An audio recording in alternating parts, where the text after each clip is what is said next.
অস্বীকার করে তাহলে তার ঈমান থাকবে না। বিফানে সহিহ ইস্তিদআ বিল ইসলামে ফাকাদ কাফার, ফতোয়া আলমগীরের মধ্যে 2 নম্বর খণ্ড 246 নম্বর পৃষ্ঠার মধ্যে এই মাসলাটা উল্লেখ করেছে।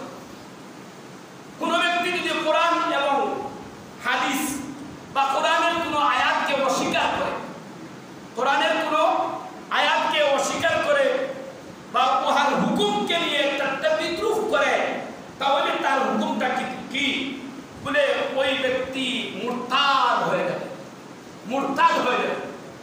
একটি কথা বলে শেষ, আপনার আমার বাড়িতে একজন মেহমান আসলো, আসিয়া আপনার বিবির সাথে বা বাচ্চাদের সাথে খানা খায়, প্রতিদিন আসে, প্রায় সময় আসে, আসিয়া খানা খায়।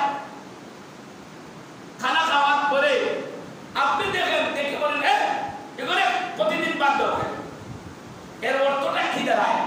সে ভাত খাওয়া নিষেধ দিলেন না আপনার বাসা বাড়ির আশা থেকে নিষেধ দিলেন? কথা বলেন তো। হ্যাঁ ঠিক বলছেন, আমার বাড়ির আশা থেকে নিষেধ দিলেন, আমার বাড়ির আশা থেকে নিষেধ দিলেন। তাহলে আপনি কোরআনে কারীমের ডাইরেক্ট আয়াতকে অস্বীকার করলেন না, তরজমাকে অর্থকে অস্বীকার করলেন, সঠিক ব্যাখ্যাকে অস্বীকার করলেন। তাহলে আপনার হুকুম এই হয়ে যাবে, হয়তো মুরতাদ হবে, হয়তো কাফির হয়ে যাবে। ডাইরেক্ট অস্বীকার করলেন না, ব্যাখ্যাকে অস্বীকার করলেন, তরজমাকে অস্বীকার করলেন, তাহলে আপনার ঈমান থাকবে, ঈমান থাকবে না।